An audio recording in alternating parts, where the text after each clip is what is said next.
dal leen ak jàmm mbokki internet Buzz Total TV parti bii di Pastef les patriotes bu leader politique bii di Ousmane Sonko moom jot naa initier benn procédure di sàkku ñu tas alliance pour la république di APR bu njiitu réew mi Macky Sall. ca beneen wet gi kii di ancien président bu groupe parlementaire bu Benno Bokk Yaakaar di Moustapha Diakhaté moom tam mi ñu sàkku ñëpp ñu tas tamit formation politique bu Ousmane Sonko bi ngir mouvement insurrectionnel ndax ñoom dañuy dox ci lu dëppoowul ak yoon bu ñu sukkandikoo suñu naataangoo yu waa observateur ba tax na ñii di waa observateur jot nañoo jox kàddu kii di chargé des élections de la Ligue démocratique di Ousmane Badiane moom jot naa xamal askan wi ni am na procédure buy tax ñu mën a tas parti politique mi ngi doon expliquer procédure boobu nu muy demee nee na pour ñu tas maanaam dissolution benn parti politique faak kii di ministre de l'intérieur jël initiative bi tàmbali loolu day njëkk déclencher procédure ba pare mu jël loolu le yëgal ko kii du njiitu réew mi gannaaw ba mu ko yëgalee kii di njiitu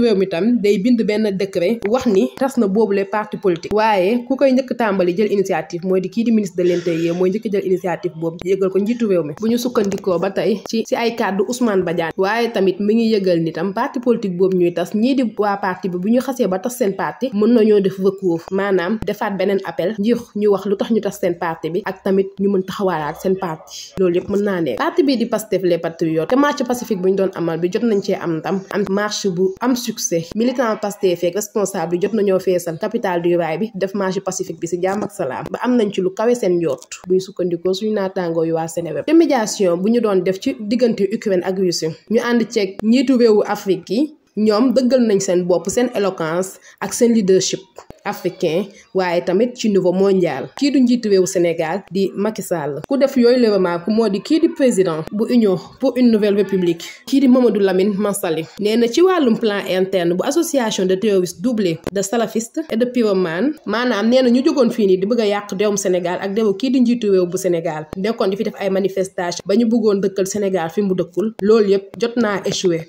ndaxte kii président bu l'Union pour une nouvelle république moom jot naa dëggal taxawaay kii di njiitu réew Macky Sall leadership am waaye tamit talent am ci mbirum jiitewum réew ndaxte kii di njiitu réew Macky Sall ci diir gu gàtt gu mu def ci boppal réew mi jot na fee réaliser lu nga xam ni président yu mu wuutu jotuñu koo def te loolu bokk na ci lu gën a changé xaw kanam